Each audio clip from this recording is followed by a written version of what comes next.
90 গণতন্ত্র উত্তরণের পর দ্বিতীয়বারের মতো হচ্ছে রাষ্ট্রপতি নির্বাচন।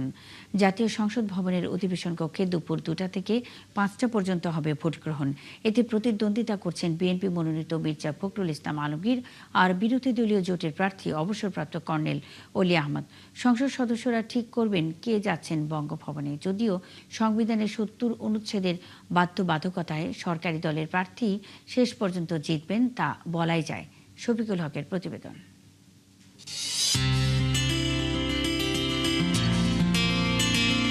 91 সালে সংসদীয় গণতন্ত্রে ফেরার পর শুরু হয়েছিল যে যাত্রা, ৩৫ বছর পর সেই একই সাংবিধানিক প্রক্রিয়ায় আবারও রাষ্ট্রপতি নির্বাচনের মুখোমুখি বাংলাদেশ।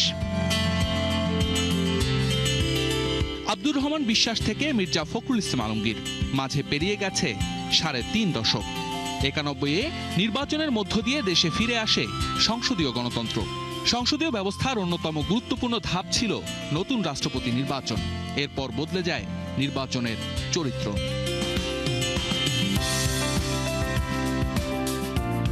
96-এ বিচারপতি শাহাবুদ্দিন আহমদ, 2001-এ AQM বদরুদ্দোজা চৌধুরী, 2002 সালে ইয়াজউদ্দিন আহমেদ, 2009 সালে জিল্লুর রহমান, 2013 ও 18 সালে আব্দুল হামিদ এবং সবশেষ 2023 সালে মোহাম্মদ শাহাবুদ্দিন।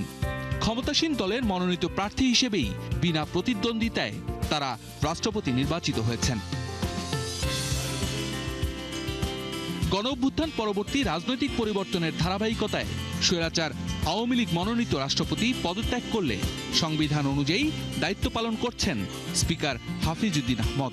নতুন রাষ্ট্রপতি নির্বাচিত হলেই দায়িত্ব ছাড়বেন তিনি। সংবিধানের 48 অনুচ্ছেদ অনুযায়ী রাষ্ট্রপতি নির্বাচিত হন সংসদ সদস্যদের ভোটে। 1991 সালের আইন অনুযায়ী পুরো নির্বাচন পরিচালনার দায়িত্বে নির্বাচন কমিশন। কমিশনই তফসিল ঘোষণা থেকে শুরু করে আনুষঙ্গিক সব দায়িত্ব পালন করছে। জুলাই গণঅভ্যুত্থানের পরবর্তী বাস্তবতায় দীর্ঘ সময় পর আবারও এসেছে রাষ্ট্রপতি নির্বাচন। সংবিধানের 70 অনুচ্ছেদের বাধ্যবাধকতায় বিএনপি মনোনীত মির্জা ফখরুল ইসলাম আলমগীরই হচ্ছেন দেশের 23তম রাষ্ট্রপতি, এটা বলা যেতেই পারে। শফিকুল হক, 71, ঢাকা। আজকের ভোটে রাষ্ট্রপতি নির্বাচিত হওয়ার পর শুক্রবার শপথ অনুষ্ঠান হবে বলে জানিয়েছেন সংসদের চিফ হুইপ নুরুল ইসলাম মনি। বুধবার সংসদ সচিবালয়ে সরকার দলীয় সংসদ সদস্যদের সভা শেষে তিনি জানান, এদিন সন্ধ্যা 7:30টায় বঙ্গভবনে শপথ নেবেন নতুন রাষ্ট্রপতি। বৃহস্পতিবার সংসদ কক্ষে উৎসবমুখর পরিবেশে ভোট হবে বলেও আশাবাদ জানান চিফ হুইপ। দেখবেন আপনারা আমাদের দুজন সদস্য হবেন, ক্যান্ডিডেট হবেন। একজন হলো ডক্টর অলি আহমেদ, আরেকজন হলো আমাদের মির্জা ফখরুল ইসলাম আলমগীর সাহেব। আমরা ভোট হবে, এদেশে মানুষ ভোট কেমনে দেয়, কেমন করে দেয় সেটা আবার প্রত্যক্ষ করবে এবং মানুষের মনোজগৎ তৈরি হবে নতুন করে ভোটের প্রতি। পরের দিনই 21 তারিখ সন্ধ্যা 7:30টার সময় বঙ্গভবনে শপথ হবে ইনশাআল্লাহ। বিএনপির সংসদীয় দলের সভায় বিদায়ী বক্তব্যে নেতাকর্মীদের কাছে দোয়া চেয়ে রাষ্ট্রপতি নির্বাচনে ভোট দেওয়ার আহ্বান জানিয়েছেন মির্জা ফখরুল ইসলাম আলমগীর। এ সময় তিনি আবেগ আপ্লুত হয়ে পড়েন। বক্তব্যে মির্জা ফখরুল দলের প্রতিষ্ঠাতা ও সাবেক রাষ্ট্রপতি জিয়াউর রহমান ও প্রয়াত বিএনপি চেয়ারপারসন বেগম খালেদা জিয়াকে শ্রদ্ধা ভরে স্মরণ করেন। একই সঙ্গে দলের চেয়ারম্যান ও প্রধানমন্ত্রী তারেক রহমানের প্রতিও গভীর কৃতজ্ঞতা প্রকাশ করেন। সভায় বিএনপির চেয়ারম্যান তারেক রহমান দলীয় সংসদ সদস্যদের মির্জা ফখরুলের পক্ষে ভোট দেওয়ার আহ্বান জানান। এছাড়া স্থানীয় সরকার নির্বাচনকে সামনে রেখে দলীয় ঐক্য অটুট রাখা এবং সংসদ সদস্যদের সঙ্গে তৃণমূলের দূরত্ব না বাড়ানোর বিষয়ে সতর্ক করেন। এ সময় চিফ হুইপ নুরুল ইসলাম মনি নির্বাচনে ভোট দেওয়ার প্রক্রিয়া সম্পর্কে সংসদ সদস্যদের বিস্তারিত ধারণা দেন।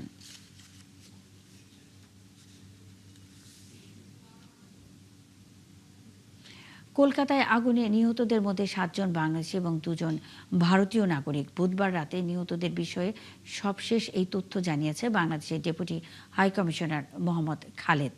তিনি জানান, পুরো প্রক্রিয়া শেষে দ্রুত মরদেহ দেশে পাঠানোর ব্যবস্থা করা হবে। মঙ্গলবার গভীর রাতের এই দুর্ঘটনায় নিহতদের সবাই বাংলাদেশি বলে প্রথমে খবর দিয়েছিল ভারতীয় সংবাদ মাধ্যম।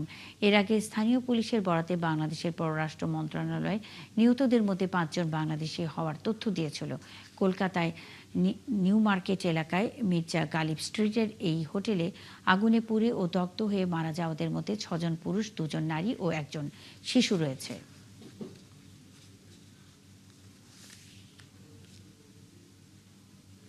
কলকাতায় আবাসিক হোটেলে নিহত 7 বাংলাদেশের মধ্যে 4 জন কুষ্টিয়ার বাসিন্দা। এরা হলেন সাংবাদিক দেবাশিস দত্ত, তার স্ত্রী, সন্তান ও শ্বশুর। বেঙ্গালুরুতে চিকিৎসা শেষে কলকাতায় এসে ওই হোটেলে অবস্থান করছিল তারা।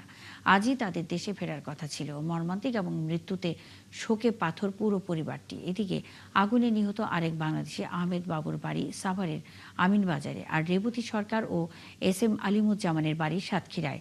তাদের পরিবারেও চলছে শোক। শাহিন আলী ও রায়ান বিন আমিনের তথ্য ও ছবিতে প্রতিবেদন। পরিবারের 4 সদস্যকে হারিয়ে কুষ্টিয়ার সাংবাদিক দেবাশিস দত্তের বাড়িতে এখন শুধুই কান্নার রোল।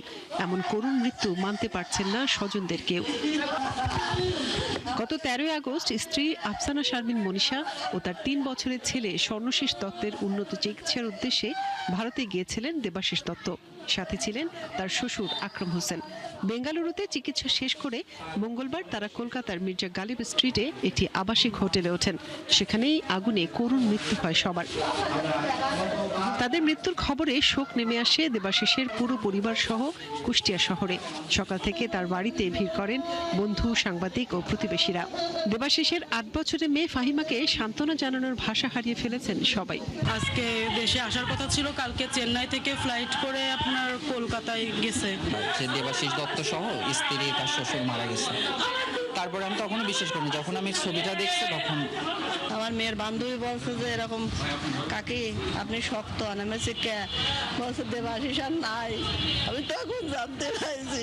নিহত দেবাশিস দত্ত আজকের পত্রিকা এবং বেসরকারি টেলিভিশন চ্যানেল 9-এর কুষ্টিয়া জেলা প্রতিনিধি হিসেবে কাজ করছিলেন। পাশাপাশি তিনি স্থানীয় পত্রিকা দৈনিক আজকের আলোর ভারপ্রাপ্ত সম্পাদকের দায়িত্বে ছিলেন। সাংবাদিক অঙ্গনে পরিচিত মুখ দেবাশিসের মৃত্যুতে শোকাহত তার সহকর্মীরা। একদিন হোটেলে ছিল, হোটেলে থাকার পরে এসি পাস্ট করে ভালো ইন্তেকাল করেছে। বাংলাদেশের যেসব টেলিভিশন আছে সবগুলো খবরে দেখছি যে 9 জন মারা গেছে। হঠাৎ করে কেন যেন মনের ভিতর খুব বলি ডাকতেছে এরকম কি হলো।